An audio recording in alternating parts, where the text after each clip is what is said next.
لە یادی ئێعدامی جنایەتکارانەی 59 کەس لە لاوان و تازەلاوانی شاری مەهاباد.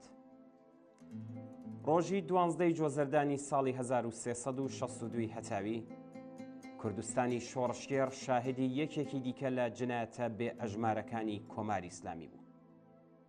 41 ساڵ لەمەوبەر لەوەها ڕۆژێکدا 59 کەس لە خەباتکاران و لاوانی شاری مەهاباد بە دەستی جەلادانی ڕەژیمی ئیسلامی گول لە باران کراون و لە گۆڕە بێناو نیشانەکاندا بە خاک سپێردران.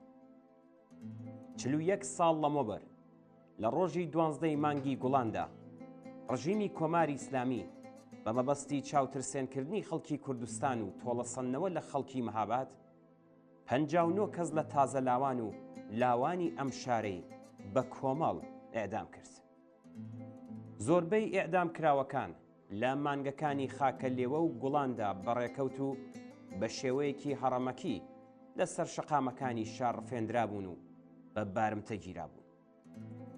ژمارەیەکیان تازەلاوانی کەمتر لە 18 ساڵ بوون و چەند کەسێکیشیان لە دەبیرستانەکانی مەهاباد دەرسیان دەخوێند. ڕۆژی 12 مانگی جۆزەردانی ساڵی 1362 هەتاوی ڕاگەاندنێک لە ئاستی شاری مەهاباددا لەلایەن حەمید ڕەزا جەلایپورەوە بڵاو بووە کە هەواڵی ئەو کردەوە جەنایەتکارانەیە و ناوی 59 کەس لە ئێعدام کراوەکانی تێدا هاتبوو. لەو ڕۆژانەدا محەممەد بروجێردی بیرمەندی سپای پاسداران لە بەرەکانی شەڕ لەگەڵ پێشمەرگە کوژرا بوو. کوژرانی بروجێردی بۆ ڕژیم یەکجار گرنگ بوو. ناوبراو فەرماندەی سەرەکی عەمەلیاتی سوپا لە ڕۆژاوای ئێران بوو و سەرجەم عەمەلیاتەکانی سوپای هدایەت دەکرد. کوژرانی ناوبراو کاردانەوەی توندی هەموو کاربەدەستانی ڕژیمی لێکەوتەوە. میر حسەین موسەوی بە توندی هێرشی کردە سەر گروپە سیاسیەکانی کوردستان و هەڕەشەی لێکردن. هاشمی ڕەفسەنجانی هەڕەشەکانی دووپات کردەوە. محسێن ڕەفیق دووست وەزیری سپای پاسدارانیش خوازیاری تۆڵەسەندنەوە بوو. ڕژیم کە لە بەرەکانی نەبەر لەگەڵ پێشمەرگە گورزی گرانی بەرکەوت بوو بڕیاریدا کە بەڕشتنی خوێنی کۆمەڵێک لە لاوان و تازەلاوانی کە بەبێ هیچ بەڵگەیەک ڕفێنرابوون و زیندانی کرابوون تۆڵە لە خەڵکی کوردستان بە تایبەتی خەڵکی خۆڕاگری مەهاباد بکاتەوە.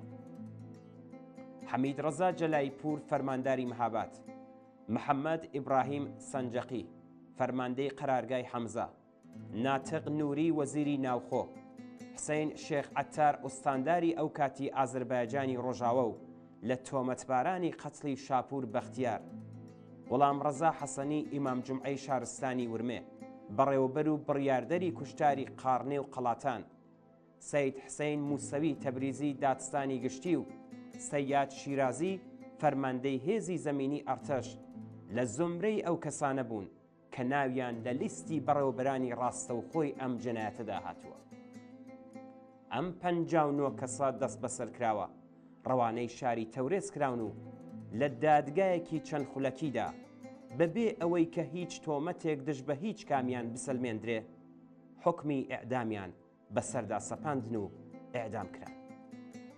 بنەماڵەی ئەم قوربانیانە هەرگیز لە شوێنی ناشتنی ئازیزانیان ئاگادار نەکرانەوە. ئەوە یەکەمین جار و دوایین جاریش نەبوو کە ڕژیمی جنایەتکاری ئیسلامی بە ئێعدامی بە کۆمەڵ لە زیندانەکاندا گۆمی جۆگەلەی خوێنی وەڕێدەخست.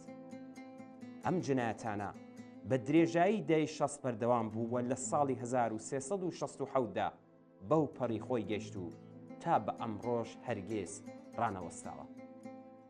ئێعدامی 59 کەس لە لاوان و تازەلاوان کە بە ئامانجی تۆڵەکردنەوە لە خەڵکی مەهاباد بەرنامەڕێژی کرابوو یەکێک لە دڕندانەترین نمونەکانی بوو. لە وەڵام بەم کردەوە جنایەتکارانەیە ڕۆژی 17 جۆزەردانی 1362 هەتاوی لەسەر بانگەوازی کۆمەڵە حیزبی دموکراتی کوردستانی ئێران و مامۆستا شێخ عێزەدین حسەینی کوردستان یەک پارچە داخرا. ئەم مانگرتنە لە شاری مەهاباد چەند ڕۆژی خایاند. ئەوە یەکەمین مانگرتنی گشتی بوو کە بە هاو ئاهەنگی هێزە سیاسیە چالاکەکان لە کوردستان و بە پشتیوانی لێبڕاوانەی خەڵک بەکردەوە دەردەهات.